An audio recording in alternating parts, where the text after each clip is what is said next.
This topic is a skill that you need for the next one. And if you're struggling with this, then you're going to really struggle with our next topic. So this is like learning to dribble before you enter a basketball game. So let's talk about pulling out a greatest common factor.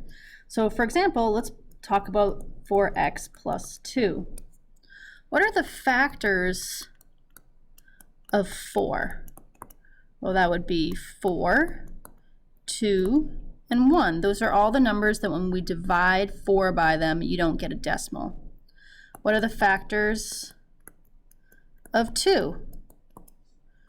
Well, that would be 2 and 1. So what's the greatest common factor here? What's the biggest number in both of them? Well, that would be a 2. So I can pull out a 2, and then I'm going to say to myself, 2 times what gives me 4x? Well, that would be a 2x. And then I would say to myself, 2 times what gives me 2? Well, that would be a positive 1. So I have just pulled out the greatest common factor. Now, in the next topic, you'll kind of stop there, but I just want to prove to you that this actually is true.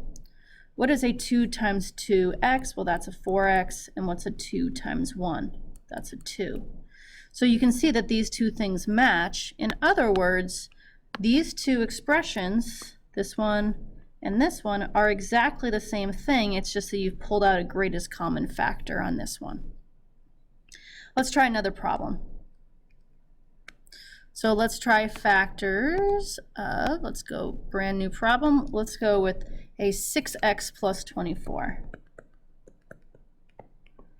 Okay, what are the factors of 6 and what's the factors of 24? Well, factors of 6 are 1, 2, 3, and 6.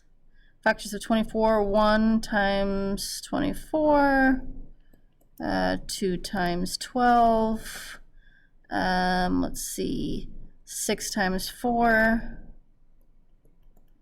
8 times 3. I can't fit them in there, 8 and a 3. I know it's not in the right order.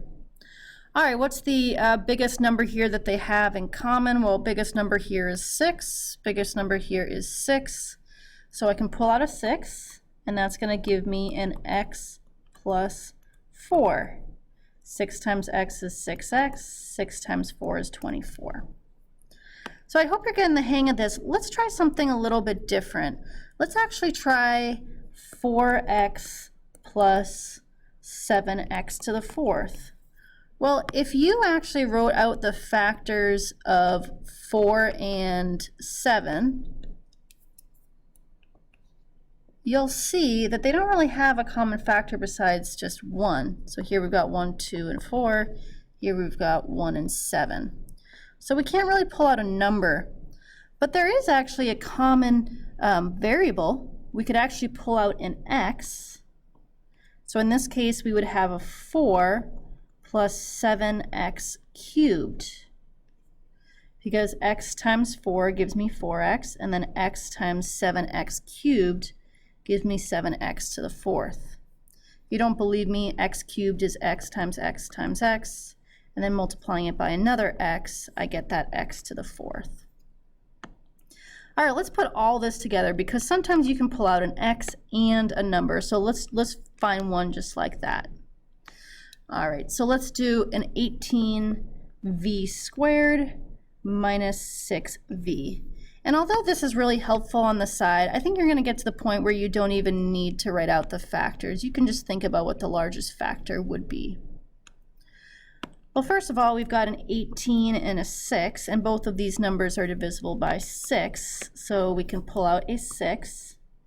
But we've got a v squared and a v, so we can pull out a v. I wish I could pull out a v squared, but that's too much for this one, right? You have to go with the lowest one to pull out if they both have the variable v.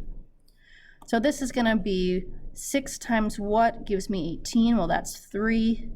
V times what gives me v squared? Well, that would be another v. And then I'd have a minus 1, because 6v times minus 1 gives me that negative 6v. All right, I hope that review helps when you go into the next topic because you certainly need to know it. Thanks for watching, everyone.